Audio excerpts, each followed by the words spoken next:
গতকালকে ইলেকশনের পর সাংবাদিকরা যখন বীরভূমের বাঘ যাকে বলা হয় অনুব্রত মণ্ডল, তাকে যখন প্রশ্ন করে যে এই যে ভোটটা দেখলেন, এই ভোটটা আপনার কীরকম লাগলো, তো অনুব্রত মণ্ডল এমন একটা কথা বলল যা শুনে সাংবাদিক তো দূরের কথা, টিএমসি নেতাদের পর্যন্ত ঘুম উড়ে গেল।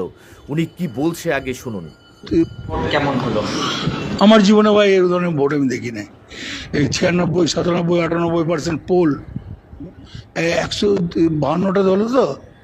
আমি প্রথম বলেছিলাম 130টা বলেছিলাম তৃণমূল কংগ্রেস, 15-16টা পাবে কিনা সন্দেহ আছে এই ফার্স্ট ভোটে।